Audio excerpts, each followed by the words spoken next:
এতদ অঞ্চলের সমস্ত ভক্তবৃন্দ মন্দিরে এসে আনন্দ বর্ষণ করবে এবং বহিরাগত সহৃদয় অনেক ভক্তবৃন্দ আশ্রমে এসে উপস্থিত হয়েছেন। তাদের জানাই সাদর অভিনন্দন, প্রেম, প্রীতি, ভালোবাসা। কারণ সকলের মিলনেই হচ্ছে উৎসব, মহা আনন্দ। ভবা পাগলা বলতেন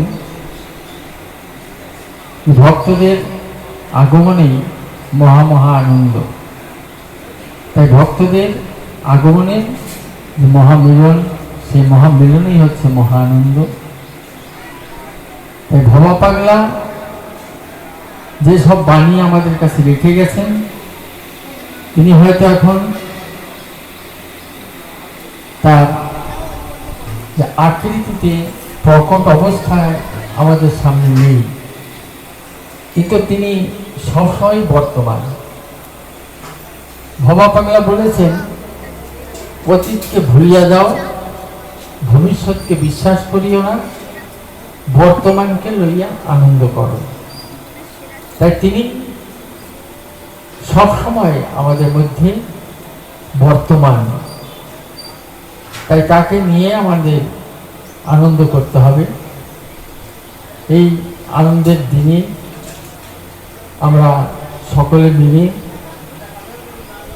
সমস্ত হিংসা, নিন্দা, পরচর্চা ভুলে গিয়ে ভবা পাগলার শ্রীচরণে আত্মনিবেদন করে আমরা সেই আনন্দ উপভোগ করব।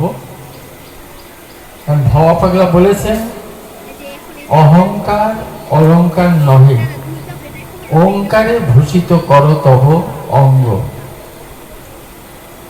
আমাদের ভিতরে যে অহংকার, কাম, ক্রোধ, লোভ রয়েছে, সেগুলোই আমাদেরকে সাধনার পথে বাধার সৃষ্টি করে। সেই জন্য আমাদের সেই কাম, ক্রোধ, লোভ, মোহ বর্জিত হই, অর্থাৎ ভিতরে যে অহংকার, সেই অহংকার ত্যাগ করে আমাদেরকে ভক্তির পথে অগ্রসর হতে হবে। ভবা পাগলা নিজেই বলেছেন, আগে ভাবিতাম শুধু আমি আমি, বুঝিয়াছি প্রভু এবে সকলই তুমি। আমরা কিন্তু অহংকারের জন্যই আমি করি এবং আমার করি, কিন্তু সেই অহংকারটা যদি ত্যাগ হয়, তাহলে আমাদের সেই প্রভুর কথা মনে পড়ে, যিনি আমাদের সবসময় পরিচালনা করছেন, আমাদের সবসময় অধ্যক্ষতা করছেন, তিনি আমাদের সবসময় দেখে রাখছেন, তার কথা মনে পড়ে। এবং যখন আমরা তার অধ্যক্ষতা মেনে নেব, অর্থাৎ তিনি যে আমাদের পরিচালনা করছেন, তার পরিচালনার অধীন হয়ে আমরা যখন চলব, তখনই আমাদের জীবনে আসবে শান্তি। সেই শান্তির দিশা দেওয়ার জন্যই ভবা পাগলা পৃথিবীতে এসেছিলেন।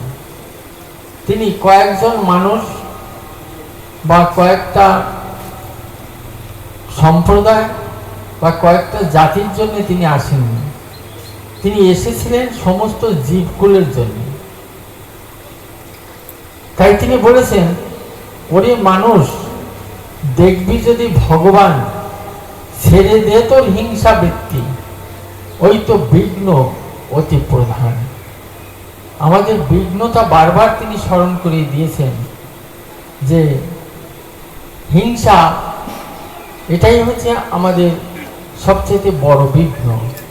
এবং দেশ, এটা যদি আমরা দূর করতে পারি, তাহলে আমরা শান্তির পথে অগ্রসর হতে পারি। আমাদের সমস্ত শাস্ত্র, গীতা, ভাগবত, উপনিষদ, বেদ, বেদান্ত, যত শাস্ত্র আছে, দুগ্ধ যেমন মন্থন করলে উৎপন্ন হয় কি? উৎপন্ন হয় মাখন, মাখন থেকে উৎপন্ন হয় ঘি, অর্থাৎ চরম যে জিনিসটা আমরা প্রাপ্ত হই। তেমনি সমস্ত শাস্ত্র মন্থন করলে যে চরম জিনিসটা আমরা প্রাপ্ত হব সেটি হচ্ছে সাধনা সঙ্গীত। এই সঙ্গীতের মধ্যেই সেই চরম জিনিসটি লুকিয়ে রয়েছে, আমরা সেটাকে লাভ করব। সেটা লাভ করার পথে আমরা কিন্তু আপন মনে চললে সেটা লাভ করতে পারবো না। কেননা যদি নদীতে একটা নৌকা ছেড়ে দেওয়া হয়, সেই নৌকাটায় যদি হাল না থাকে তাহলে কিন্তু সেই নৌকাটা ইতস্তত বিক্ষিপ্তভাবে চলতে থাকবে, সে কোনো নির্দিষ্ট স্থানে পৌঁছাতে পারবে না, কারণ তার চলার গতিপথ সঠিক নেই। সেজন্য সে নির্দিষ্ট স্থানে পৌঁছাতে পারবে না। তাহলে কি হলো, সে নৌকায় একটা হাল দরকার যেটা নির্দিষ্ট স্থানে পৌঁছে দিতে পারে। তেমনি মানুষের জীবনে নির্দিষ্ট স্থানে পৌঁছাতে হলে, গন্তব্য স্থানে পৌঁছাতে হলে গুরুর অবশ্য প্রয়োজন, যেটা আমাদের সমস্ত শাস্ত্র স্বীকার করেছে। এবং ভবা পাগলা সেই জন্য বললেন, গুরুকে ভক্তি করা সহজ কথা নয়, গুরু অবিশ্বাসে নরক নিশ্চয়।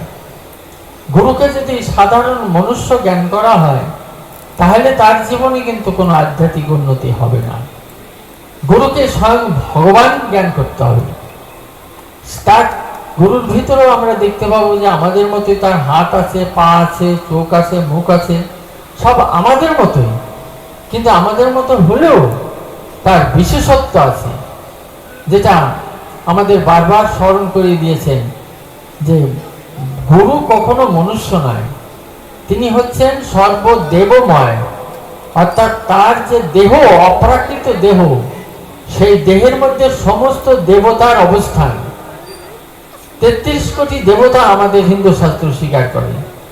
তাই গুরুর দেহে সেই 33 কোটি দেবতাই অবস্থান করেন। তাই গুরুকে সাধারণ মনুষ্য জ্ঞান করলে কখনই কিন্তু সেই আধ্যাত্মিক উন্নতি হবে না। তাকে সেই 33 কোটি দেবতার অবস্থানে যে গুরু, সেই গুরুকে দেবতা জ্ঞান করতে হবে, ভগবান জ্ঞান করতে হবে, তার কথা অক্ষরে অক্ষরে পালন করতে হবে। আমরা কি করলাম, গুরুদেব বললো একটা কথা, বললাম আমি পারবো না, মিটে গেল ঝামেলা। কিন্তু এই যে পারবো না বললাম, এইটা কিন্তু কোটি কোটি জন্মে শোধ দিতে হবে, এক জন্মে নয়। এই পারবো না কথাটাকে কোটি কোটি জন্মে শোধ দিতে হবে। তাই ভবা পাগলা তার গানের মধ্যে লিখলেন, দীক্ষা নিয়েই মনে করো না কেড়ে নিলাম গুরুর লোটা। দীক্ষা নিলেই কিন্তু আমার সমস্ত সমাধান হয়ে গেল না। অনেকে মনে করে দীক্ষা নিলাম, দীক্ষা নিয়ে বাড়িতে গেলাম, তাহলেই আমার সবকিছু হয়ে গেল, আর গুরুর সঙ্গে দেখা করার দরকার নেই, যোগাযোগ করারও দরকার নেই। তা কিন্তু কখনই নয়। তার কারণ একটা ছাত্রকে যদি স্কুলে ভর্তি করা হয়, ভর্তি করার পরে সে যদি আর স্কুলে না যায় তাহলে কি সে পাস করতে পারবে? হাজার প্রাইভেট পড়ুক, কিন্তু স্কুলের পরীক্ষা তাকে দিতেই হবে, তবেই সে স্কুলের সার্টিফিকেট পাবে, বোর্ডের সার্টিফিকেট পাবে। তেমনি গুরুর কাছে দীক্ষা নিলে তার ভিতরে যে গুরু এবং শিষ্যের সম্পর্ক তৈরি হলো, সেই সম্পর্কটাকে যদি অনেক উন্নত না করা যায়, যোগাযোগ না করা যায়, যোগাযোগই হচ্ছে যোগ। ওই যে গীতাকে বলেছে কর্মসু কৌশলম যোগ, অর্থাৎ কর্মের যে কৌশল, সেই কৌশলটার নামই হচ্ছে যোগ। তা সেই কৌশলটা কে বলে দেবে? কৌশলটা তো নিজের জানা নাই, সে কৌশলটা বলে দেবে কে? সেটা একমাত্র গুরুই বলে দিতে পারেন। তাই ভবা পাগলা বলেছেন, সকল তীর্থ সকল কর্ম, গুরু আমার বড় ধর্ম। গুরুই বুঝে সকল মর্ম। কারণ আমাদের যে মর্ম, আমাদের যে দিশা, সেটা একমাত্র গুরুর কাছেই আছে। গুরুর কাছ থেকেই সে দিশাটা পেতে হবে, অন্য কেউ সে দিশা দিতে পারবে না। তাই গুরুর সঙ্গে যোগাযোগ রাখার এই যে একটা মাধ্যম, অর্থাৎ ভবা পাগলা একটা নির্দিষ্ট দিন করে দিয়েছেন এই দিনে সকলকে এসে গুরুর সঙ্গে যোগাযোগ করতে হয়। এই যোগ, এটা একটা যোগ। যোগ মানে হচ্ছে কি, আমরা যেমন এক এক যোগ করি 2 হয়, কিন্তু এখানে কিন্তু একে একে 2 হয় না, এখানে একে একে একই হয়। এক আর এক যোগ করলে একই হয়। সেই একের যোগ করার জন্যই এই যোগ। এখানে প্রতি বছর, তারপরে আমাদের শাস্ত্রে আরেকটা দিন উল্লেখ করে রেখেছে, যেটা গুরু পূর্ণিমা। গুরু পূর্ণিমাতেও সেটা গুরুর একটা যোগ। সেই দিনেও গুরুর কাছে এসে হাজির হতে হয়। আর গুরুর কাছে হাজির হলে তাকে বারবার প্রশ্ন করতে হবে, তার কাছ থেকে প্রশ্ন করে করে নানানটা জিজ্ঞেস করে জানতে হবে, তা নয়। গুরুর চারিপাশে যে একটা পরিবেশ থাকে, সেই পরিবেশের মধ্যে গেলে আধ্যাত্মিক উন্নতি আপনা আপনি হয়। যেটা যোগ তপস্যা করে লাভ করতে হয়, অনেক যোগ তপস্যা করে যেটা লাভ করতে হয়, গঙ্গা স্নান করলেও যে ফল লাভ হয় না, গুরুর কাছে শুধু বসে থাকলেও সেই ফল লাভ হয়।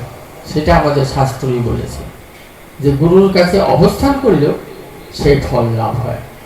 যাই হোক, এই বিষয়ে তো অনেক কথা বলা দরকার, কিন্তু আজকে তো আমার অত সময় নেই। বলতে তো আমার ইচ্ছা করে, কিন্তু অত তো সময় নেই। আজকে ওই মায়ের পুজো এখনই করতে হবে, তারপরে আবার সন্ধ্যাবেলায় মায়ের পুজো, সকলে সেই শোভাযাত্রায় যোগদান করতে হবে এবং মায়ের পুজো দর্শন করতে হবে, তার জন্য প্রস্তুতি। সেই জন্যে আমি আর এখন তেমন কিছু বলবো না। আরেকটি কথা বলেই আমি সমাপ্ত করব, সেটা হলো আজকে আমাদের যে এই বছর, এই বছরের শেষ দিন, অর্থাৎ আগামী দিন হচ্ছে নববর্ষ। তো নববর্ষের দিনে যারা এখানে এসেছে তাদের সকলের সঙ্গে যে সাক্ষাৎ হবে সেটা বলা যাচ্ছে না, তার কারণ পুজোর পরে অনেকে বাড়ি চলে যাবে। আমাকে অনেকেই বলছে কালকে নববর্ষ, তো তাই তাড়াতাড়ি বাড়ি চলে যেতে হবে। কিন্তু নববর্ষের দিন গুরু গৃহে যাওয়াটাই সবচেয়ে ভালো। কিন্তু এখন পারিপার্শ্বিক অবস্থা, সামাজিক অবস্থার বাইরে তো আমরা যেতে পারি না। তাই অনেকেরই কথা যে নববর্ষের দিন বাড়িতে যেতে হবে, তাই পুজোর আগে কেউ আগেই চলে যাবে, কেউ পুজোর পরেই চলে যাবে। তাই আমি আগাম নববর্ষের প্রীতি, শুভেচ্ছা, ভালোবাসা জানিয়ে রাখছি এবং ভবা পাগলা শ্রীচরণে সকলের মঙ্গল কামনা করছি। তা আমি আমার লেখা থেকে এই নববর্ষের ভালোবাসা প্রীতি জানিয়ে আমার বক্তব্য শেষ করব। দেখতে দেখতে কেটে গেল একটি বছর। এই যে একটা বছর চলে গেল, যখন গত বছর এই পুজো হয়েছিল, গত বছর যখন পুজো হয়েছিল তখন কিন্তু ভেবেছিলাম যে আরেকটা বছর তো এখন অনেক দেরি, কিন্তু দেখতে দেখতে একটা বছর চলে গেছে। একটি বছর চলে গেল, কত সুখ, কত স্বাচ্ছন্দ্য, জীবনটা কতই সুন্দর, কত পেলাম ভালোবাসা, প্রীতি, কত সুখবর। অনেক ভালোবাসা পেয়েছি, অনেক প্রীতি পেয়েছি, অনেক সম্মান পেয়েছি, অনেক আদর পেয়েছি, অনেক সুখবর পেয়েছি। একটা বছরের মধ্যে কত পেলাম ভালোবাসা, প্রীতি, কত সুখবর, কত পেলাম লাঞ্ছনা, তিরস্কার, সমালোচনার ঝড়। অনেক লাঞ্ছনাও পেয়েছি, অনেক সমালোচনাও পেয়েছি। শুধু সমালোচনা নয়, সমালোচনার ঝড় উঠেছে, তাও পেয়েছি। কিসের দুঃখ, কিসের সুখ টলাতে পারে না কেহ, তাতে কিন্তু টলাতে পারে না কেউ। তার কারণ পাগল বলেছেন, সরলতা কাকে বলে? ছলে বলে কৌশলে মনটি যার নাহি টলে। আসুক না দুঃখ, আসুক লাঞ্ছনা, আসুক অপমান, তাতে কি আছে? মন তো তাতে চলাতে পারবে না যদি আমার মন সরল থাকে। ভবা পাগলার শিক্ষা যে তো ছলে বলে কৌশলে মনটি যার নাহি টলে, এটা তো ভবা পাগলার মায়ের ছলনা। এই ছলনার বাইরে তো আমরা যেতে পারি না, কিন্তু সেই ছলনায় তো ভুললে হবে না। তবে কিসের দুঃখ কিসের সুখ টলাতে পারে না কেহ, ভালো মন্দ সুখ দুঃখ দিয়ে গড়া এ দেহ। এর দেহটাই তো ভালো মন্দ সুখ দুঃখ রোগ ব্যাধি যন্ত্রণা দিয়ে তৈরি। এখন হয়ে গেছে জীর্ণ শীর্ণ, মনটি আছে দৃঢ়। দেহটা আর তো আগের মতো নেই, এটা জীর্ণ শীর্ণ হয়ে গেছে, কিন্তু মনটা কিন্তু দৃঢ় আছে। তবু স্মৃতিশক্তি দুর্বল, কিন্তু নহে বুদ্ধি জড়সড়। স্মৃতিশক্তি দুর্বল হয়ে গেছে, একটু আগে যা করেছি তা এখন আর মনে থাকে না। এখন ভাবলাম, ওখানে যেতে যেতেই ভুলে গেলাম। স্মৃতিশক্তি দুর্বল হয়ে গেছে, কিন্তু বুদ্ধিটা দৃঢ় আছে। বন্ধু আমার আছে একজন, তাকে চেনা বড় দায়। আমার পৃথিবীতে কেউ আর বন্ধু নেই, বন্ধু বান্ধব কেউ নেই, আছে একজন আছে, কিন্তু তাকে চেনা বড় কঠিন। কেউ চিনতে পারে না, তাকে দেখতেও পায় না, কিন্তু সে আছে, সেই একমাত্র বন্ধু। তাই বন্ধু আমার আছে একজন, তাকে চেনা বড় দায়। কত যে তার নাম আর রূপ বোঝা নাহি যায়। সে বন্ধুকে চিনবে কি করে? তার যে কত রূপ, কত নাম, অনন্ত নাম তার, অনন্ত কোটি রূপ, তাকে কেউ চিনতে পারে না। কি করিতে কি করিলাম সদা জাগে মনে, কভু পাহাড় পর্বতে কভু অরণ্যে মহা শ্মশানে। সারা জীবন কি করলাম, কত পাহাড়ে গেলাম, কত পর্বতে গেলাম, কত মহা শ্মশানে দিন কাটালাম, সবই এখন মনে পড়ে। কভু পাহাড় পর্বতে কভু অরণ্যে মহা শ্মশানে, কভু ভিখারি পাগল নিকৃষ্ট আবার মহারাজ। কেউ মনে করেছে পাগল, কেউ মনে করেছে নিকৃষ্ট, আবার কেউ মহারাজ মনে করেছে। কত কিছুই যে হলো, কত কথা ছন্দ বন্ধ কবির কল্পনা, কত সুন্দর বসুমতী চন্দ্র সূর্য আছে কি সীমানা। পৃথিবী কত সুন্দর, কত ভালো মন্দ, কত কিছু দিয়ে তৈরি, এর কিন্তু কোন সীমানা নেই, অসীম। ভুলিয়া যাও হে বন্ধু বিগত দিনের কথা। যাক, পাগল বলেছেন অতীতের কথা ভুলে যাও, অতীতকে ভুলে যাও, কারণ সম্মুখে এগিয়ে চলো, পিছনে রয়ে ছলনা। পিছনে যে সমস্ত কথা সব ছলনা, তাই ভুলে যাও পিছনের কথা। পিছনের কথা মনে রেখে লাভ নেই। গত দিনে গত জীবনে যা হয়েছে সেসব এখন ভুলে যাওয়াই ভালো। ভুল ভ্রান্তি মান অভিমান, মনের যত গোপন ব্যথা, যত মান অভিমান আছে, মনের মধ্যে কত গোপন ব্যথা আছে, সেগুলো ভুলে যাওয়াই ভালো। ভালো মন্দ এই পৃথিবী কিছু নহে চিরন্তন। ভালো মন্দ যা কিছু আছে কোনটাই কিন্তু চিরন্তন নয়। এই যে শীত এসেছিল, কত শীতে বাঁচি না, হিটার জ্বালিয়ে থাকতে হয়, আবার সেই শীত চলে গেছে, এখন আবার এসি চালাতে হয়। তার কোনটাই কিন্তু চিরন্তন নয়, আসবে আবার যাবে। তাই ভালো মন্দ এই পৃথিবী কিছু নহে চিরন্তন। নবনবর্গের গড়া নূতন জীবন, নববর্ষে এসো সকলে হবে মহামিলন। নতুন বৎসর আসছে, নতুন বৎসরে আমরা কি করব? বিগত দিনের সমস্ত কিছু ভুলে গিয়ে সকলে এত একত্রিত হয়ে মহামিলনে দিন কাটাবো, আনন্দে দিন কাটাবো, মহামহানন্দে। বিগত দিনের সমস্ত কিছু ভুলে বিজয়ানন্দ কি আনন্দ সকলের মাঝে, তোমাদের মঙ্গল কামনা করে সকালও সাজে। বিজয়ানন্দের কি কাজ? সবাই মাঝে সবাইকে নিয়ে আনন্দ। আর সকাল সন্ধ্যায় নিজের কোনো মঙ্গল চাই না, তোমাদের সকলের মঙ্গল কামনা করি। মহামায়ার কাছে, পাগলের কাছে তোমরা ভালো থাকো। আমার ভালো দিয়ে কোনো দরকার নাই, কারণ আমি বলে তো কিছু নেই। তোমরা ভালো থাকলে আমি ভালো, তাই তোমাদেরই ভালো কামনা করি, সব সময় তোমাদেরই মঙ্গল কামনা করি। তোমরা ভালো থাকো, সকল ভালো থাকো এই কামনা করি। একটি বৎসর কাটে যেন ভবার ভাবের তরি। এই যে ভবার যে ভাবের তরি, এইটা বেয়ে যেন আগামী বৎসরটি আমাদের কেটে যায়। এই বলে আমি পাগলের শ্রীচরণে আমার বক্তব্য সমর্পণ করলাম। জয় ভবা। ভবা পাগলা কি, পাগলি মায়ের কি, ভক্তবৃন্দ কি, আমার গুণানন্দ আশ্রম কি, মাতা মহাচন্ডী কালী মায়ের কি।